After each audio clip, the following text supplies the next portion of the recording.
السلام علیکم موجود ناظرین، پیارے دوستوں، بہنوں، بھائیوں اور بزرگوں، میں حافظ عبد النواز ایڈوکیٹ آپ کو اپنے اسلامی چینل کے اندر خوش آمدید کہتا ہوں۔ اور ہر روز کی طرح آج بھی ہم انشاءاللہ پارہ نمبر 27 سورۃ النجم کی آیات نمبر 1 تا 18 تک کی تلاوت، ترجمہ، تفسیر اور شان نزول پڑھنے کا شرف حاصل کریں گے۔ تلاوت شروع کرنے سے پہلے ہم درود شریف پڑھتے ہیں، آپ بھی میرے ساتھ پڑھیں۔ اللهم صل على محمد وعلى ال محمد كما صليت على ابراهيم وعلى ال ابراهيم انك حميد مجيد. اللهم بارك على محمد وعلى ال محمد كما باركت على ابراهيم وعلى ال ابراهيم انك حميد مجيد. اما بعد فاعوذ بالله من الشيطان الرجيم. بسم الله الرحمن الرحيم.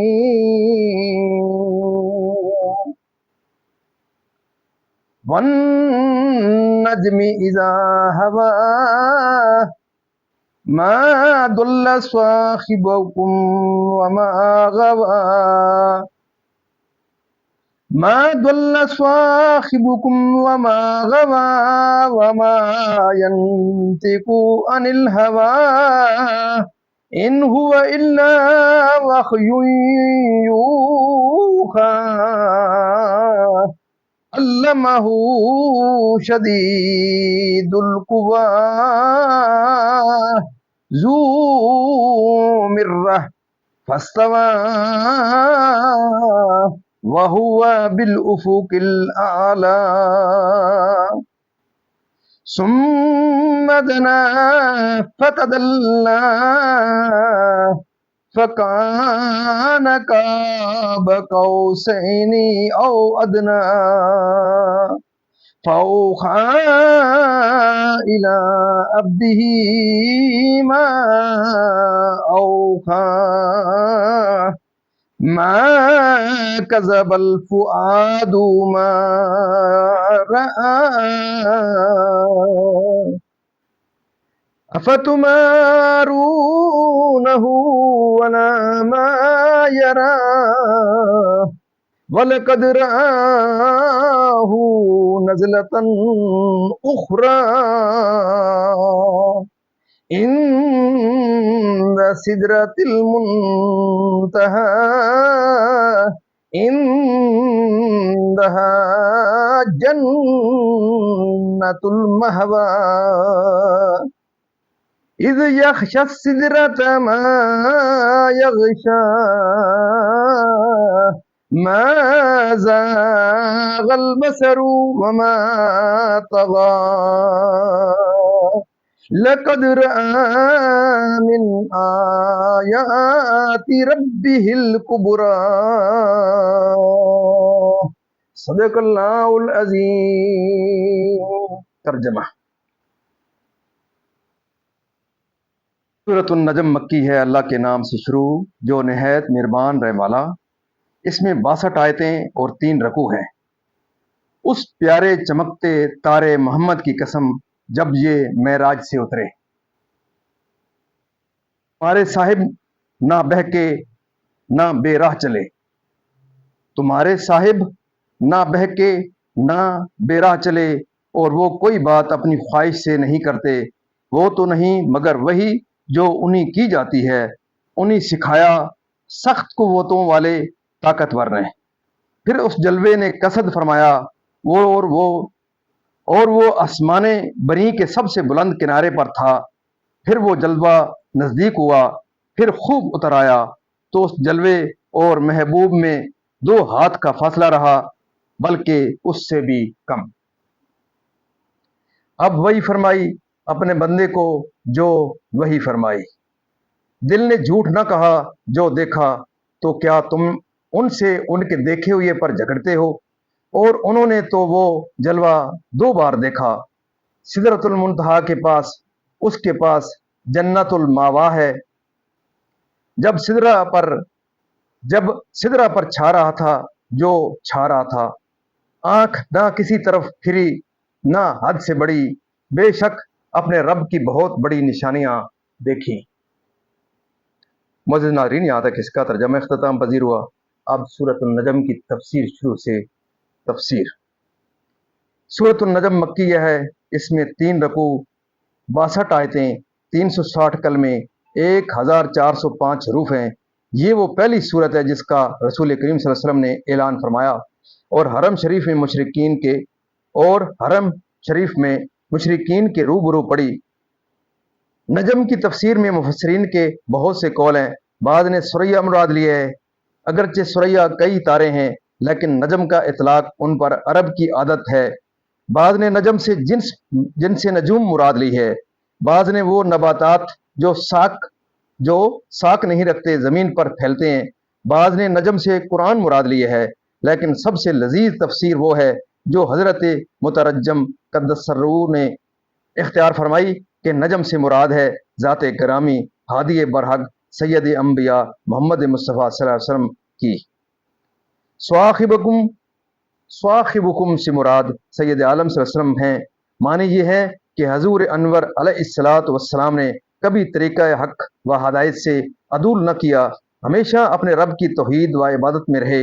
آپ کے دامن عصمت پر کبھی کسی امر مکروہ کی گرد نہ آئی اور بے راہ نہ چلنے سے یہ مراد ہے کہ حضور ہمیشہ رشد و ہدایت کی اعلیٰ منزل پر متمکن رہے۔ اعتقاد فاسد کا شائبہ کبھی آپ کے حاشیہ بساط تک نہ پہنچ سکا۔ یہ جملہ اولا کی دلیل ہے کہ حضور کا بہکنا اور بے راہ چلنا ممکن و متصور ہی نہیں، کیونکہ آپ اپنی خواہش سے کوئی بات فرماتے ہی نہیں۔ جو فرماتے ہیں وہی الہی ہوتی ہے اور اس میں حضور کے خلق عظیم اور آپ کی اعلیٰ منزلت کا بیان ہے۔ نفس کا سب سے اعلیٰ مرتبہ یہ ہے کہ وہ اپنی خواہش ترک کر دے، اور اس میں یہ بھی اشارہ ہے کہ نبی علیہ السلام اللہ تعالیٰ کے ذات و صفات و افعال میں فنا کے اس اعلیٰ مقام پر پہنچے کہ اپنا کچھ باقی نہ رہا۔ تجلی ربانی کا یہ اصطلاح تام ہوا کہ جو کچھ فرماتے ہیں وہ وحی الہی ہوتی ہے۔ روح البیان میں فرمایا گیا ہے، یعنی سید عالم صلی اللہ علیہ وسلم کو جو کچھ اللہ تعالیٰ نے ان کی طرف وحی فرمایا اور اس تعلیم سے مراد قلب مبارک تک پہنچا دینا ہے۔ بعض مفسرین اس طرف گئے ہیں کہ سخت قوتوں والے طاقتور سے مراد حضرت جبرائیل ہیں، اور اس سکھانے سے مراد تعلیم الہی سکھانا یعنی وحی الہی کا پہنچانا ہے۔ حضرت حسن بصری رضی اللہ تعالیٰ عنہ نے فرمایا کہ شدید القوا ذو مرہ سے مراد اللہ تعالیٰ ہے۔ اس نے اپنی ذات کو اس وصف کے ساتھ ذکر فرمایا۔ معنی یہ ہے کہ سید عالم صلی اللہ علیہ وسلم کو اللہ تعالیٰ نے بے واسطہ تعلیم فرمائی۔ تفسیر روح البیان۔ عام مفسرین نے فاستویٰ کا فاعل بھی حضرت جبرائیل کو قرار دیا ہے اور یہ معنی لیے ہیں کہ حضرت جبرائیل امین اپنی اصلی صورت پر قائم ہوئے، اور اس کا سبب یہ ہے کہ سید عالم صلی اللہ علیہ وسلم نے ان کی اصلی صورت میں ملاحظہ فرمانے کی خواہش ظاہر فرمائی تھی، تو حضرت جبرائیل جانب مشرق میں حضور کے سامنے نمودار ہوئے اور ان کے وجود سے مشرق سے مغرب تک بھر گیا۔ یہ بھی کہا گیا ہے کہ حضور سید عالم صلی اللہ علیہ وسلم کے سوا کسی انسان نے حضور کے سامنے نمودار ہوئے۔ حضور سید عالم صلی اللہ علیہ وسلم کے سوا کسی انسان نے حضرت جبرائیل کو ان کی اصلی صورت میں نہیں دیکھا۔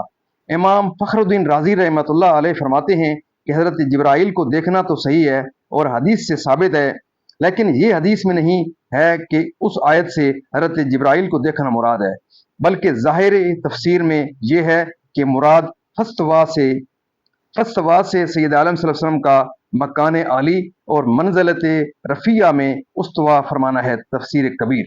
تفسیر روح البیان میں ہے کہ سید عالم صلی اللہ علیہ وسلم نے افق اعلیٰ یعنی آسمانوں کے اوپر استوا فرمایا اور حضرت جبرائیل سدرۃ المنتہا پر رک گئے، آگے نہ بڑھ سکے۔ انہوں نے کہا اگر میں ذرا بھی آگے بڑھوں تو تجلیات جلال مجھے جلا ڈالیں، اور حضور سید عالم صلی اللہ علیہ وسلم آگے بڑھ گئے اور مستوائے عرش سے بھی گزر گئے، اور حضرت مترجم قدس سرور کا ترجمہ اس طرف مشیر ہے کہ استوا کی اسناد حضرت رب العزت عزا و جلہ کی طرف ہے، اور یہی قول حضرت حسن رضی اللہ تعالیٰ عنہ کا ہے۔ یہاں بھی عام مفسرین اسی طرف گئے ہیں کہ یہ حال جبرائیل امین کا ہے، لیکن امام رازی رحمۃ اللہ علیہ فرماتے ہیں کہ ظاہر یہ ہے کہ یہ حال سید عالم محمد مصطفیٰ صلی اللہ علیہ وسلم کا ہے کہ آپ افق اعلیٰ یعنی فوق سماوات تھے۔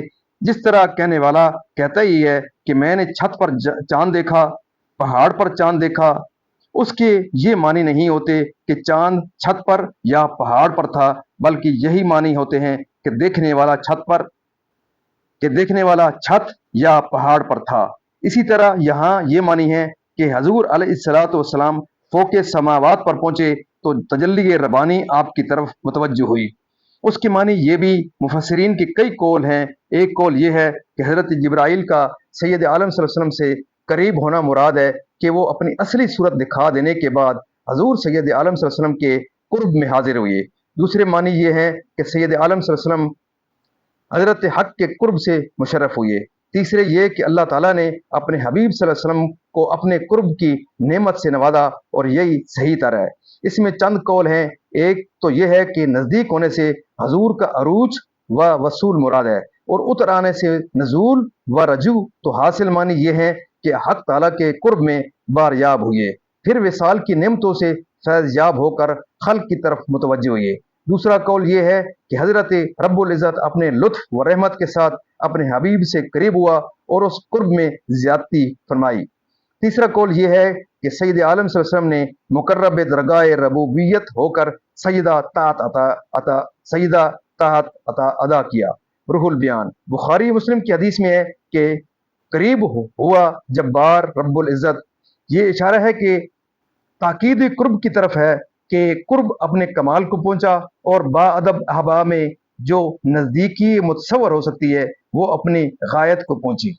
اکثر علماء مفسرین کے نزدیک اس کے معنی یہ ہیں کہ اللہ تعالیٰ نے اپنے بندہ خاص حضرت محمد مصطفیٰ صلی اللہ علیہ وسلم کو وحی فرمائی۔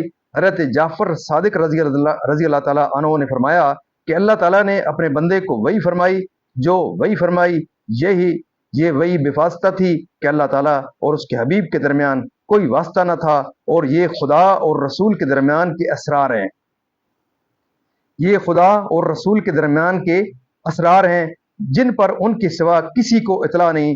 بکلی نے کہا کہ اللہ تعالیٰ نے اس راز کو تمام خلق سے مخفی رکھا اور نہ بیان فرمایا کہ اپنے حبیب کو کیا وحی فرمائی، اور محب و محبوب کے درمیان ایسے راز ہوتے ہیں جن کو ان کے سوا کوئی نہیں جانتا۔ روح البیان علماء نے یہ بھی بیان کیا ہے کہ اس شب میں جو آپ کو وحی فرمائی گئی وہ کئی قسم کے علوم تھے۔ ایک تو علم شرائع و احکام جن کی سب کو تبلیغ کی جاتی ہے، دوسرے معارف الہیہ جو خواص کو بتائے جاتے ہیں، تیسرے حقائق و نتائج علوم ذوقیہ جو صرف اخص الخواص کو تلقین کیے جاتے ہیں، اور ایک قسم وہ جو اسرار جو اللہ تعالیٰ اور اس کے رسول کے جو اللہ تعالیٰ اور اس کے رسول کے ساتھ خاص ہیں، کوئی ان کا تحمل نہیں کر سکتا۔ روح البیان موجود ناظرین، اللہ تعالیٰ کے فضل و کرم سے آج تک یہاں تلاوت، ترجمہ، تفسیر اور شان نزول اختتام پذیر ہوا۔ ہم اللہ تعالیٰ کے دربار کے اندر اس کلام مقدس کے صدقے حضور پاک صلی اللہ علیہ وسلم کی ذات برکات کے صدقے اللہ تعالیٰ کے دربار کے اندر دعا کرتے ہیں کہ اللہ تعالیٰ نے قرآن پاک پڑھنے، قرآن پاک کو سمجھ کر اس کے احکامات کے مطابق حضور پاک صلی اللہ علیہ وسلم کی پاک سیرت کے مطابق اور صحابہ کرام کے نقشہ قدم کے اوپر اللہ تعالیٰ ہمیں چلنے کی توفیق عطا فرمائے۔ اللہ تعالیٰ تمام پریشانیاں دور فرمائے، تمام بیمار شفائے کاملہ عطا فرمائے، تمام مرحومین کو اللہ تعالیٰ جنت الفردوس میں اعلیٰ و بالا مقام عطا فرمائے۔ آپ تمام معزز ناظرین سے یہ استدعا رہتی ہے کہ آپ اس سنہری موقع سے ضرور فائدہ اٹھائیں، کیونکہ یہ ایک صدقہ جاریہ ہے۔ میں یہ توقع کرتا ہوں کہ آپ ضرور اس پروگرام کو خود بھی دیکھیں گے، اس ویڈیو کو پورا دیکھیں، اپنے بچوں کو تلقین کریں، اپنے دوستوں، عزیزوں، اقارب کے ساتھ ضرور اس پروگرام کو، یوٹیوب کے چینل کو جو یہ پروگرام ہے اس کو ضرور لائک شیئر کریں، سبسکرائب کریں، اس کے بیل والے آئیکن کو ضرور پریس کیا کریں تاکہ ہر آنے والی ویڈیو آپ تک پہنچتی رہے۔ اللہ تعالیٰ آپ کی زندگیوں میں خیر و برکت عطا فرمائے، اور دن قیامت میں دعا کرتا ہوں کہ اللہ تعالیٰ مجھے اور آپ کو اللہ تعالیٰ کے دربار کے اندر حضور پاک صلی اللہ علیہ وسلم کی شفاعت نصیب فرمائے۔ آمین ثم آمین۔